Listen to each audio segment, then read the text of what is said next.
Guys, जैसे कि आपको पता है कि मैं अभी Lord of the mysteries anime देख रहा हूँ और आज मैं उसी के 2 और 3 एपिसोड को रिव्यू करूँगा। कल मैंने फर्स्ट एपिसोड रिव्यू करा था क्योंकि कल मुझे कहीं जाना था, इसलिए आज मैं जो 2 और 3 एपिसोड हैं उनको रिव्यू करूँगा।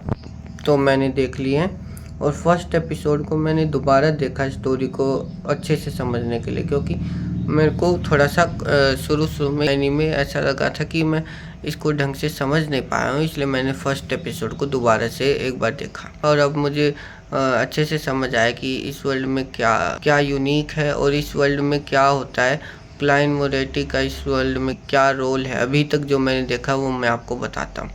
तो जो क्लाइंट मोरेटी है, जैसा आपको पता है, वो ट्रांस माइग्रेट होता है दूसरे वर्ल्ड से, मॉडर्न चाइना से इस दूसरे वर्ल्ड में ट्रांस माइग्रेट हो जाता है और उसके बाद में उसकी जर्नी स्टार्ट होती है क्लाइंट मोरेटी के बॉडी में। जो उस वर्ल्ड में था वो जो मिंगरोई था और इस वर्ल्ड में वो है क्लाइंट मोरेटी, और उसके बाद में उसकी जर्नी स्टार्ट होती है।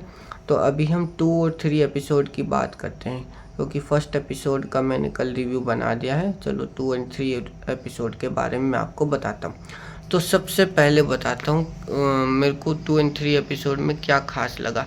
जो इनकी वर्ल्ड बिल्डिंग है ना एनीमे में, वो एकदम नेक्स्ट लेवल है। क्योंकि आज तक मैंने जितने भी एनीमे देखे, मैंने कल भी आपसे कहा था और मैं आज भी कहता हूँ, ऐसी वर्ल्ड बिल्डिंग और ऐसा एनिमेशन, ऐसा जो मतलब कि विजुअल्स मैंने अभी तक किसी एनीमे में नहीं देखे और आगे पता नहीं कब देखूंगा, लेकिन ऐसा विजुअल मैंने अभी तक किसी एनीमे में नहीं देखा। और ऐसी स्टोरी लाइन, जैसे अभी आपको लगता है हाँ हमने कुछ पार्ट समझ लिया, हमने एक मिस्ट्री सोल्व कर ली है, लेकिन होता ऐसा नहीं है। आप एक मिस्ट्री सोल्व करोगे और आपके सामने और 1000 क्वेश्चन खड़े हो जाएंगे कि ये क्यों हुआ, इसका क्या रोल है।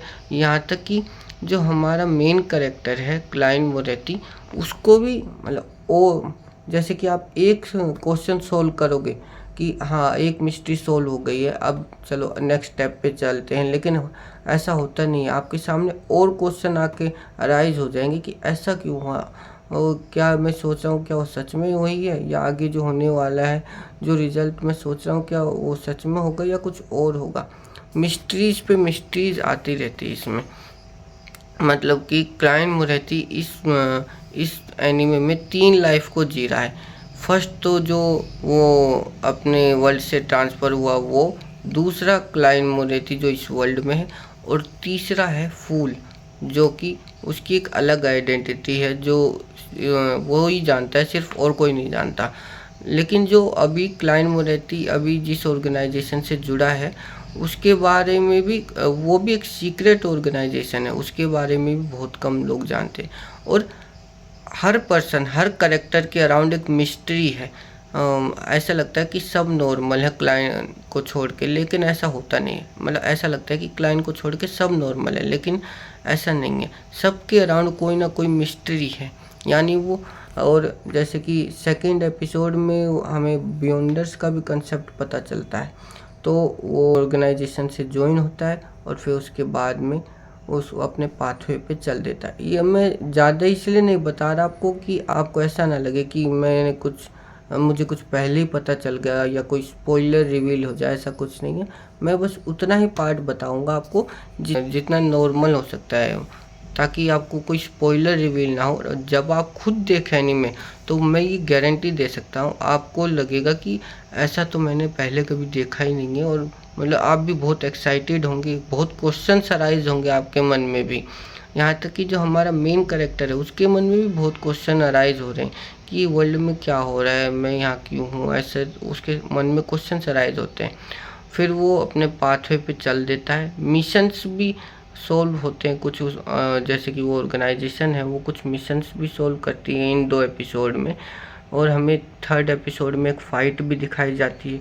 और एक मतलब कि एक करेक्टर है जिसका नाम क्लाउन है, वो आता है, उसने गेटअप भी क्लाउन जैसा ही बना रखा होता है।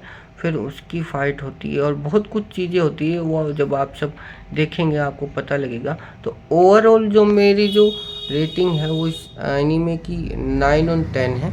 और अपना जो पर्सनल ओपिनियन है वो मेरा ये है कि ये एनीमे बहुत अच्छा है और इसकी जो वर्ल्ड बिल्डिंग है ना वो बहुत ही अलग लेवल की है। कभी कभी ऐसा लग सकता है कि ऐसी फाइट और ऐसा कंसेप्ट तो शायद मैंने कभी देखा हो, लेकिन ऐसा नहीं है।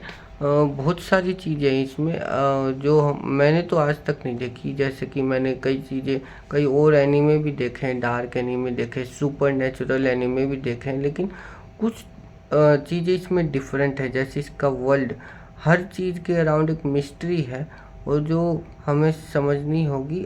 जैसे कि आगे हम एपिसोड देखेंगे तो कोई धीरे धीरे करके हमें समझ आएगा और ये मिस्ट्री भी सोल्व होगी। तो मुझे तो बहुत अच्छा लगा ये एनीमे, और हर चीज़ एकदम टॉप नॉच है इसका एनिमेशन। यहाँ तक कि फाइट जब होती है उसके अराउंड जब कोई म्यूज़िक बजता है वो भी अच्छा है। मतलब जब कोई म्यूज़िक चलता है, बैकग्राउंड में म्यूज़िक चलता है, वो भी एकदम मस्त है। और मतलब हर चीज़ बढ़िया है। और करेक्टर के डिज़ाइन, उनका जो डेवलपमेंट है वो भी। और हमारे जो मेन करेक्टर है वो ऐसा नहीं कि जैसे कि और एनीमे में होता है कि वो एकदम ओवर पावर होता रहता है, या नहीं, वो सिर्फ अपनी पावर पे डिपेंड नहीं है, वो अपने इंटेलिजेंस से भी कुछ ना कुछ अपनी फाइट्स को लड़ता है। मतलब ऐसा नहीं कि अपने जो भी काम होते हैं वो सब अपनी पावर से करता है, वो अपनी जो इंटेलिजेंस है उसका भी यूज़ करता है इसमें। तो वो भी आप देख के, आपको देख के अच्छा लगेगा कि वो अपनी इंटेलिजेंस का भी यूज़ कर रहा है, ना कि सिर्फ अपनी पावर पे डिपेंडेंट है। तो मेरे को तो बहुत अच्छा लगा ये, और मैं आपको रिकमेंड करना चाहूँगा कि आप एक बार ज़रूर ट्राई कीजिएगा लॉर्ड ऑफ द मिस्ट्रीज। बहुत अच्छा एनीमे है। जब से ये अनाउंस हुआ था मैं इसको देखना चाहता था। और द मिस्ट्रीज है वो एक चाइनीज़ एनीमे है, और मेरे को तो बहुत एक्साइटमेंट है कि आगे अगर कोई चाइना से एनीमे आते हैं तो मैं उसको ज़रूर देखूँगा।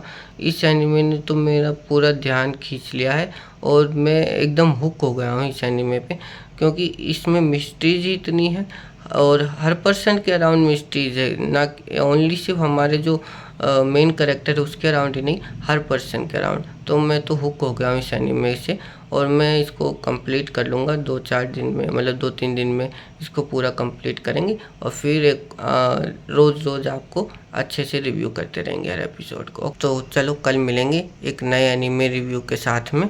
और अगर आपको हमारे चैनल पसंद आ रहा हो और हमारी वीडियो पसंद आई हो और आपको भी नए नए एनीमे के बारे में जानना हो और कोई और एनीमे का रिव्यू चाहिए हो तो आप कमेंट में मेंशन कर सकते हैं, मैं आपके लिए रिव्यू ज़रूर करूँगा।